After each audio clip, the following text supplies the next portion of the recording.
입니다.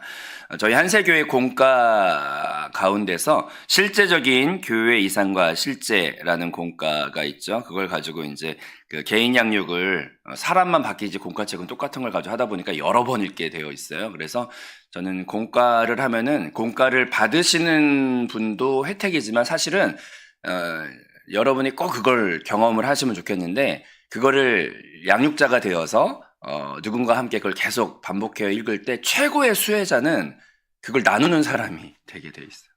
이게 진짜 이게 신기한 거예요. 그래서 이렇게 사람이 바뀌고 공과책을 저는 똑같은 책을 여러 번 이제 읽게 되는데 반복해서 읽다 보니까 그것이 나에게 반복되는 생명을 공급하고 이상하게 성경 말씀은 한 번 읽고 지나갈 때보다 그걸 계속 머물러서 묵상하고 반복해서 읽다 보면은요. 진짜 타임캡슐이 어느 타임이 됐을 때 열리듯이 그런 말씀이 알았던 말씀이 읽었던 말씀인데 또다시 나를 새롭게 만나주는 그런 은혜를 반복해서 경험한다는 게 참 기적이고 신비인 것 같습니다. 그래서 이렇게 늘 알던 공과였지만 그걸 반복하여 읽을 때 저에게 또 깨어나는 말씀으로 만나주신 것들이 있어서 그걸 좀 나누며 우리 기도하기를 원합니다. 한 번 더 고백해 보겠습니다. 교회의 기초 그리스도. 아멘. 오늘 읽어드린 본문 말씀 가운데 보니까 이 닦아둔 것 외에 능히 다른 터를 둘 자가 없으니 이 터는 유일한 터는 곧 예수 그리스도시라. 믿으시면 아멘. 이 말씀을 통해서 인생의 방황과 또 어떻게 신앙생활 해 가야 하는지 그 표대와 또 그 결국은 어떻게 되는지 이 모든 것들이 이 말씀 안에 새롭게 체험될 줄로 믿습니다. 저도 이제 공과를 계속 읽다 보니까 이 말씀이 알던 말씀이었는데 저한테 다시 한번 레마의 음성이 되었는데 저는 이 공과를 읽다가 첫 번째 제 마음에 울림이 있었습니다. 그 첫 번째 울림은 무엇이냐면 한번 이것도 중요하니까 잠을 깨워드리기 위해서 계속 이렇게 따라하라고 하는 겁니다. 우리 한번 따라해 보겠습니다. 교회만이 인생의 안식이다. 아멘. 제가 이것을 왜 깨닫게 되었고 다시 한번 붙잡게 되냐면 사람들이 의외로 안식을 어디서 찾냐면 자기 집에서 찾거든요. 그래서 남자들의 평생의 노력의 수고는 뭐냐면 자기 집을 한 평 더 넓히고 자기 집을 좀 더 비싼 곳에 또 자기 집을 좀 더 쾌적한 인테리어와 하여튼 인간의 성공이 자기 집에 있어요. 거의 인생의 목적이. 그래서 맞벌이를 해야 하고 또 대출금 갚아야 하고 또 그 인생의 모든 행복의 터전을 자기 집을 목적 삼고 살아가는 것이 현대인들이고 그것이 인생입니다. 근데 성경 말씀에 집을 세우는 자의 수고가 하나님이 세우지 않고 하나님이 함께 하시지 않으면 따라합시다. 허사가 된다. 이게 이제 인생이 목적 설정을 잘못하면 인생 끝에 허무함으로 끝나요. 근데 이것을 성경에서 아예 명쾌하게 인생의 그 허무와 실체를 아예 밝혀놓은 역사는 성경에 아예 적혀 있어요. 창세기부터 나와요. 뭐냐면 대조적인 두 건물이 나와요. 성경의 역사 가운데. 첫 번째 건물은 바벨탑이에요. 바벨탑은 인간이 스스로를 위해서 세우는 건축물이에요. 자기의 자력과 자기의 이름을 높이고 영광과 자기의 하늘 끝까지 한번 닿아보겠다는 사람 스스로가 구원을 얻을까 하여 평생 수고롭게 건축해가는 첫 번째 건축물이 바벨탑이에요. 이 바벨탑은 나중에 바벨론 문화가 되고 성경의 중간부 역사 막 가다 보면 그리고 요한계시록에는 따라합시다. 바벨론 성. 이게 성경의 창세기부터 요한계시록까지 흘러가는 아주 절대적인 하나의 강력한 힘이고 한 50% 정도를 채우고 있는 아주 비등비등하게 채워가는 굵은 줄기예요. 인간의 욕망이고 인간 스스로의 역사예요.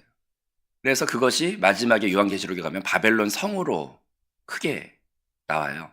근데 이 바벨탑과 바벨론 문화와 바벨론 성 그것을 대조적으로 공격적으로 하나님이 알려주신 방법에 의하여 대적하면서 또 다른 인생의 방향성을 제시해주는 건축물이 하나 더 나와. 이건 하나님이 알려주신 건축물이에요. 그것은 창세기에 바벨탑으로부터 인간의 욕망과 스스로의 건축이 역사가 시작이 된다면 창세기에서 하나님이 알려주는 구원의 건축물이 나오는데 그게 바로 뭐냐면 바벨탑과 대조된 따라합시다. 성전. 성전은 바벨탑은 인간이 스스로의 구원과 안식을 위해 스스로의 거처, 인간은요 거처를 갈망합니다. 안식처. 그것을 죄를 범한 인간은 스스로의 거처, 바벨탑 같은 자기 집, 그냥 인간 혼자 있는 집, 그게 바벨탑이죠. 근데 하나님은 거기에 구원이 없다고 말해요. 인생 안에 거기에 참된 위로가 없어요. 하나님은 그래서 우리한테 무엇을 알려주시냐면 성전을 보여주셨어요. 성전은 요약하면 무엇이냐면 따라합시다. 하나님과 함께 거하는 거처. 거기에 구원이 있는 거예요. 거기에 허무가 없는 거예요. 거기에 참된 위로가 있는 거예요.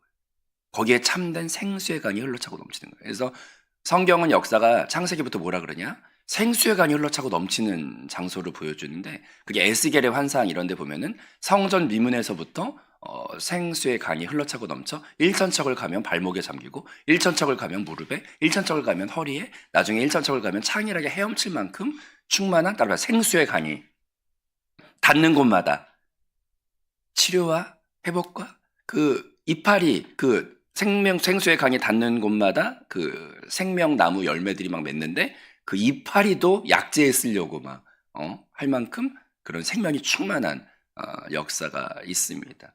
인생의 어떤 인생은 사망으로 날마다 깔아앉고 어떤 인생은 생명으로 날마다 부활을 체험을 하는데 그 선택은 나의 평생의 거처 설정부터 성경은 제대로 하라고 알려줍니다. 그래서 인간에게 참된 안식과 구원은 스스로 거하는 집에 있지 않아요. 그 땅 한 평 더 넓힌다고 그 안에 있지 않아요. 우리 인생의 궁극적인 구원은 따라서 하나님과 함께 거하는 거처. 그게 성전으로 창세기부터 계시가 되었고 그것이 이제 뭐 솔로몬의 성전처럼 그렇게 막 견고해지다가 요한계시록에 가면은 그것이 이제 뭐라고 완성되냐? 바벨론 성과 대조적인 것으로 아예 나오는데 따라합시다. 새 예루살렘으로 완성이 됩니다. 그래서 우리가 이 교회에 터는 그리스도라는 이 공가를 제가 읽다가 교회라는 그 단어부터가 저한테는 다시 한번 깨어나는 캡슐처럼 다시 다가와서 저를 만나주셨어요. 그래서 저의 이름이 뭐냐면 김경성이잖아요. 그래서 이제 김경성을 왜 그렇게 지었냐? 이게 성경에 나오는 말인데 이게 저희가 이제 제가 군포에 왔더니 제 이름을 너무 많이 만나는 거예요. 군포에 왔더니 공장지대여가지고 경성 중공업 이런 거 많고 막 경성 무슨 공사 그 옛날 하여튼 경성 그 경성이 제 경성이 아니고 제 이름은 어떻게 지었냐면은 그 성경 말씀에 집 짓는 자의 수고에 대해서 말하시면서 하나님이 함께 하시지 아니하면 파수꾼의 집 짓는 자의 수고가 허사하고 또 따라합시다. 파수꾼의 경성함이 허사로다 할 때 이제 그 경성이 제 이름이 경성이 된 건데 이제 그래서 제 이름은 필연적으로 하나님이 함께 하시지 않으면 쓸모없는 이름이 제 이름이에요. 그러니까 파수꾼에 깨어 있음이 주님이 함께 하시지 않으면 이제 허사가 된다. 근데 이제 집 짓는 자의 수고가 여러분 다 이렇게 수고롭게 특히 이제 이번에 제가 남성교구를 맡다 보니까 남자분들이 정말 수고가 많으시더라고요. 이 직업 안에서 직장 생활 안에서. 근데 그 수고로움이 무엇을 위한 수고인가? 허무를 결국 보게 되는 수고가 되면 얼마나 인생이 안타깝겠습니까? 그래서 집 짓는 자 누구나 다 집 짓는 수고를 하며 인생을 살아가는데 근데 그것 안에 따라서 스스로의 집이 아닌 상호 거처. 네, 제가 이제 공과 읽다 보면 나오는 단어 중에 제일 놀라운 말이 있는데 인간의 구원은 스스로의 거처 안에 없어요. 거긴 공허만 있고 불 꺼진 혼자 있는 방처럼 인생의 결국이 스스로의 거처를 목표 설정 1순위로 해서 살아간다면 결국 허망한 빈집에 혼자 있으면 뭐 하겠어요? 근데 사단이 계속 속여요. 그것이 마치 인생의 1순위 목표가 되는 것처럼. 하지만 인간의 구원은 어디 있느냐? 이거 중요한 말이니까 한번 따라 해보겠습니다. 상호 거처. 하나님과 우리의 상호 거처 안에 그 안에 구원이 있는 거예요. 그 안에 진짜 안식이 있고 사랑이 있는 거예요. 그걸 요약하면 교회예요. 그 교회는 새 예루살렘으로 완성되는 겁니다.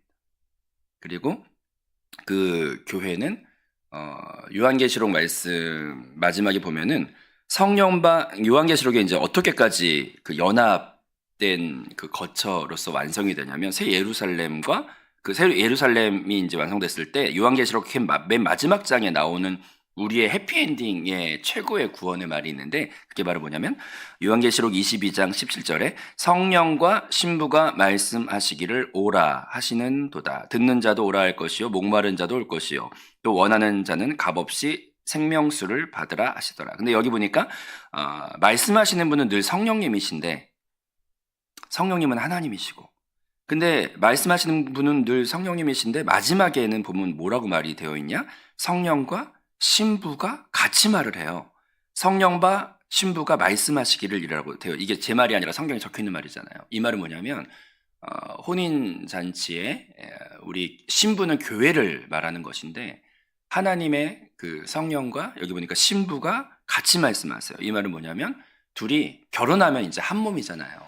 그래서 이 한영됨과 한몸됨을 상징할 때 남자와 여자를 창세기에서 예표로 말하시면서 나눌 수가 없다. 그리고 완전히 둘이 하나가 될 것이다. 이게 이제 창세기의 예표가 되었고 그것의 완성은 새 예루살렘에서 진짜 신랑이신 성령님과 진짜 신랑이신 신부가 이렇게 같이 말씀하시는 경지는 완전한 하나를 이룬다는 건데 그 완전한 하나를 이룰 때 거기에 우리의 안식과 우리의 충만한 사랑과 우리의 충만한 구원이 바로 거기에 있는 거죠.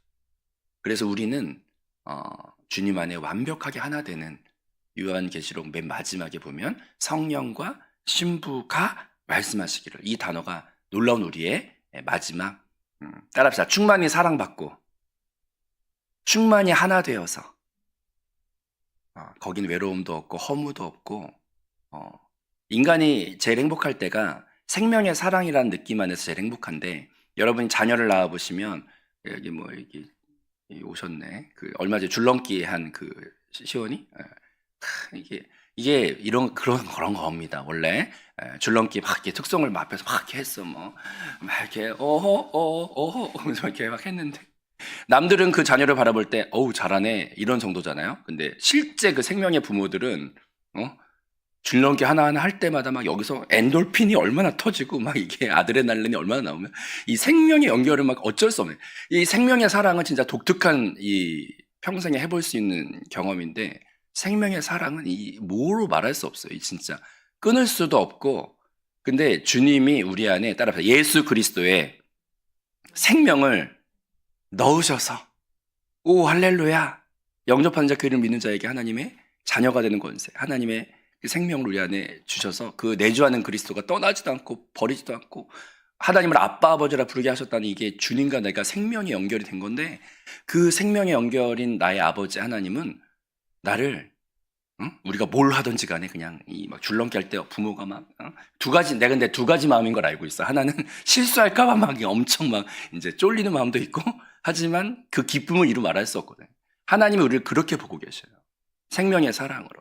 근데 그 생명의 사랑을 받은 우리가 마지막에 이 땅에서는 이제 육신을 입고 있으니까 그렇지만 마지막에 주님 앞에 가고 휴거받고 할 때 이제 육신이 거룩한 영의 몸으로 변화받고 또 주님 앞에 이렇게 성경에 적혀 있는 말이니까요. 근데 이제 그렇게 주님을 만나면 제일 놀라운 은혜의 말이 그 말이에요. 한 번 더 고백합니다. 상호내제. 와 할렐루야. 얼마나 충만한 사랑의 말이에요. 그래서 우리 그거에 닮은 말을 드라마에 나올 때 자매님들이 되게 좋아하더라고요.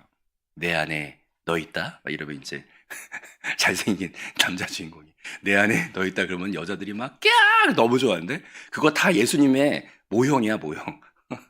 상호내제. 사람이 언제 제일 진짜 치가 떨리게 행복하냐?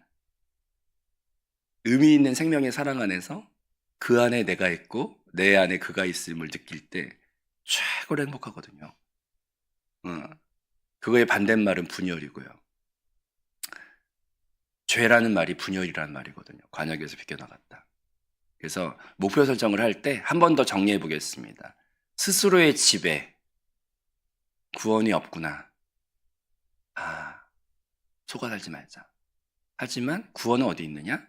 상호 거처 안에 구원이 있는 거예요. 상호 거처라는 말은 쉽게 말하면 이 땅에선 교회고 그 교회가 새 예루살렘으로 완성되는 거예요. 그래서 우리는 인생의 표대가 따라합시다. 스스로의 집이 아니고 바벨탑이 아니고 바벨탑과 대조적인 창세기부터 계시된 성전이 나의 구원이구나. 오, 교회가 나의 표대가 되는구나. 그리고 그 표대의 교회를 세우기 위해 충성하다가 새 예루살렘에 산 돌들로 너희들이 건축된다고 성경에 나와 있으니까 내가 그 안에 연결된 새 예루살렘을 표대로 향하여 나아가야겠구나. 그래서 성령과 신부가 하나 되는구나. 오, 상호 거처가 얼마나 아름다운 말인가. 나는 그 참된 사랑이 충만한 그 안식 안에 결국 서게 되는구나. 아멘. 그 표대를 명확하게 하고 그 상호 거처 되시는 나를 충만하게 알아주시는 신랑 되시는 그분과 완전히 하나 되어 왕 같은 제사장으로서 누리는 다스리는 그 충만한 사랑과 그 권위가 동시에 있는 그 자리에 서게 되는 저와 여러분이 됨을 믿습니다. 첫 번째는 그래서 교회가 우리의 표대가 된다는 것을 바라봐야 할 줄로 믿습니다. 그리고 두 번째는 따라해 보겠습니다. 교회의 유일한 터는 오직 예수 그리스도. 그러면 이제 스스로의 집에 구원이 있는 게 아니라 상호거처, 하나님과의 상호거처 안에 구원이 있는 거구나. 이걸 한번 바라보고 나면 그러면 우리가 이제 대두되는 문제가 있어요. 죄의 문제와 구원의 문제가 이제 대두가 돼요. 상호거처는 하나님과 같이 짓는 집인데 죄를 범한 인생이 하나님과 같이 집을 지을 길이 없어요. 죄를 지은 인생은 하나님을 만나면 바로 즉사를 하게 되어 있거든요. 구약의 율법으로부터. 그러면 거기에서 화목해 하시는 자, 그 모든 죄를 씻어주시고 그 죄의 문제를 완벽하게 해결하실 수 있는 분이 아니면 교회를 짓는 것은 불가능한 거예요. 그래서 교회의 유일한 터는 오직 따라합시다. 예수 그리스도. 예수 그리스도만이 화목해 하시는 자고 예수 그리스도만이 교회의 유일한 터가 됨을 우리가 믿음으로 고백해야 할 줄로 믿습니다. 인간에게는 그 상호거처의 구원인데 그러면 상호거처를 하기 위해서는 죄의 문제를 반드시 해결을 해야 되거든요. 근데 인간의 죄는 두 가지 양상으로 성경에 적혀 있어요. 첫 번째는 과거, 현재, 미래에 무수하게 지었던 죄들. 그런 걸 이제 원어로 보면은 복수형으로 되어 있어요. 죄들. 그래서 죄의 S자가 붙어요. 그런 것들은 과거에 지었던 죄, 현재에 지었던 죄, 미래에 또 지을 모든 죄를 히브리서에 보면 따라합시다. 단번에 들여지심으로 영원한 속죄를 이루셨느니라라고 이제 히브리서에 나와 있어요. 이게 이제 옛날에는 죄를 날마다 불완전한 또 예표로서 양을 잡아 맨날 이렇게 1년에 이렇게 몇 번씩 반복하여 죽였는데 예수 그리스도께서 영원한 속죄 양으로 오셨기 때문에 그분이 우리 위해 죽으심을 통하여 히브리서에 적혀 있기로, 제 말이 아니라 히브리서에 적혀 있기로 단번에 들여주심으로 영원한 속죄를 이루셨다. 그게 바로 영원한 어린 양이 되신 예수 그리스도인 줄로 믿습니다. 그래서 우리 죄의 문제는 첫 번째로 따라합시다. 예수의 대속으로, 예수의 피 흘려주심으로 대신 죄값을, 사망의 죄값을 골고다에서 모두 치르시고 그 마지막에 십자가 위에서 다 이루었도다라고 하는 그 말이 법정 세무계산 용어로서 모든 채무를 내가 대신 갚았다 이런 말이에요. 그 원어의 뜻이. 그래서 주님이 다 이루었다고 하는 것은 모든 우리의 죄값을 예수가 대신 다 가져가 지불해 줌을 통하여, 희생을 통하여 우리의 모든 죄는 속량 받은 줄로 믿습니다. 그래서 죄는 예수 그리스도의 속량과 피값으로 첫 번째로는 죄들이라는 그 많은 죄들은 그렇게 해결이 됨을 믿으시기를 바랍니다. 예수가 나를 위해 죽으셨고 부활하셨고 영접 기도할 때 그 모든 죄에 대한 자백과 예수 그리스도의 구원자이심을 고백할 때 흰 눈보다 더 희게 우리의 모든 죄를 깨끗하게 다 이루셨다 고백 안에서 해결하심을 믿으시길 바랍니다. 그런데 죄는 이런 죄들만 해결해서 되는 게 아니라 죄의 생산 공장인 우리 육신과 자아 안에 아예 오염됨으로 임박혀 있는 따라서 죄의 본성, 죄의 본성의 문제까지 해결하지 않으면 이 본당 뒤에 있는 잡초밭을 맨날 재촉해가지고 막 위에 풀을 깎아도 한 3개월 후면은 풀이 다시 자라. 이게 죄의 본성의 문제를 해결하지 않으면 죄의 문제는 완벽하게 끝나지가 않는데, 이 죄의 본성의 문제를 해결하기 위해서 그래서 복음은 두 줄로 구성이 되어 있어요. 예수는 날 위해 죄를 위해 죽고 부활하시고 승천하셔서 나의 속죄 양이 되셨다는 고백 하나가 이제 복음이지만, 거기 하나가 더 있어요. 완벽한 복음이에요. 따라합시다. 영접하는 자, 그 이름을 믿는 자에게 하나님의 자녀가 되는 권세를 주셨다는 게 뭐냐면, 주님이 이 죄의 생산공장인 육체와 죄의 생산공장인 이 타락한 이 본성의 문제를 해결하기 위해서 내 생명으로 살지 않고 예수의 생명으로 살게 하시려고 내 안에 영접하는 자, 그를 믿는 자에게 들어와 영원한 나의 주가 돼서 내 안에 거하고 계시거든요. 아멘. 이게 죄의 본성에 대한 주의 해답이에요. 따라합시다. 내가 주인이 아니고 예수 그리스도의 내주하심이 성령에 밝힌 진리예요. 그래서 성령에서 뭐라 그러냐? 이제는 내가 사는 것이 아니요, 내 안에 그리스도께서 사신다. 그래서 성경 말씀에 보혈 사건 다음에 어떻게 살아야 된다고 말을 하냐면, 따라해 보겠습니다. 자기를 부인하고, 이건 자아의 결정과 모든 것을 날마다 부인하고 나의 스스로의 판단과 내 스스로의 이 죄에 오염되어 있는 나의 자아는 날마다 정욕에 구할 잘못된 것들을 막 구하고 있기 때문에, 따라서 자아를 부인하고, 아멘. 이게 성경의 말이죠. 공과 안에 그게 너무 자세히 나와 있어서 제가 너무 좋았어요.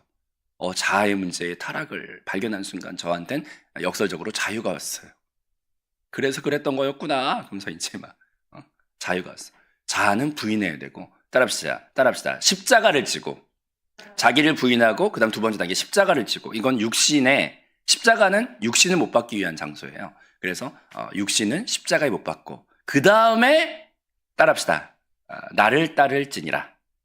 이 3단계가 이 죄의 본성을 대하는 성경이 알려주시는 방법이에요. 그래서 나의 자아는 부인하고, 자아라는 말을 쉽게 설명해 드리면 스스로 판단하고 결정하는 거예요. 스스로 판단하고 결정하는 것은 하나님과 분리됨을 말하는 것인데, 내가 주인 됐다는 뜻인데, 죄의 원어가 관역에서 빗겨나갔다, 분리됐다는 말인데, 하나님으로부터 분리된 것들이 죄입니다.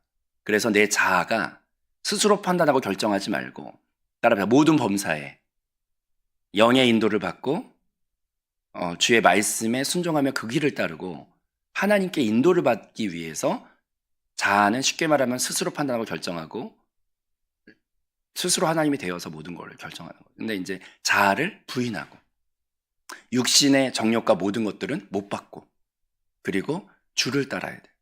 그래서 죄의 완벽한 구원은 씻어주시는 차원은 50%, 죄의 본성에 대하여는 아예 들어와 사시는 것으로 영접하는 자, 그래서 예수 그리스도가 내 안에 생명이 되셨어요. 그래서 우리는 따라합시다. 내가 사는 것이 아니요, 내 안에 그리스도께서 사시는 것이라. 아멘. 그래서 우리는 교회를 지어갈 때 내 스스로 짓는 것은 성경에 보면 모래라고 나와. 모래는 분열된 작은 조각들이잖아요. 절대로 하나 되지 못해요. 이 스스로 자기가 중심적인 판단을 갖고 있는 사람, 여기 인류의 인구가 70억 인구가 있다고 뭐 그러죠. 그러면 70억 인구가 있으면 자기 뜻은 몇 개가 있을 것 같아요? 70억 개가 있어. 교회에 성도가 300명 있다. 그러면 거기에 이제 회의를 한번 하자. 그러면 거기에 뜻은 몇 개가 있을 것 같아? 300개의 뜻이 있어. 절대 하나 되지 못해요. 교회는 그렇게 건축되는 게 아니에요. 회의에서 결정되는 게 아니에요. 따라서 성령 안에서 자아를 죽이고 육체를 못 받고 기도하면서 영의 인도를 따라 성령을 따라 이렇게 가야, 그래야 하나 되는 거지. 아멘. 그래서 우리는 스스로 교회를 세울 수 없구나, 이 절망을 인정하는 게 구원이고, 그리고 유일한 터는, 그래서 화목하게 하시는 분이 예수 그리스도이시기 때문에, 따라합시다. 나를 부인하고 예수의 생명을 붙잡으라. 거기에서 영적인 교회 건축은 이루어지고, 그리고 그 영적인 교회 건축이 되어질 때마다 에스겔의 환상처럼 그 교회, 하나님과 내가 함께 거하는 거처를 통하여 생수의 강이 그 성전으로부터 흘러차고 넘쳐 나의 모든 삶을 부활하게 하고 소생하는 일들이 있기 때문에, 오늘 하루를 살아갈 때 교회의 유일한 터는 모래가 아니구나. 모래라는 뜻은 분열된 하나하나의 낱개, 바로 나의 자아를 상징하는데, 교회는 그렇게 지어가지고 민주주의를 짓는 게 아니에요. 나를 부인하고 날마다 그리스도께로 돌이켜 성령의 음성을 들으려고 할 때 그 안에 통일되는 거지. 절대로 모래알 같은 우리는 하나 될 수가 없습니다. 교회는 그리스도로만 짓고 성령으로만 짓습니다. 그 은혜 안에 날마다 승리할 수 있는 저와 여러분 되기를 축복하고 오늘은 여기까지 하겠습니다. 우리 한번 기도하겠습니다.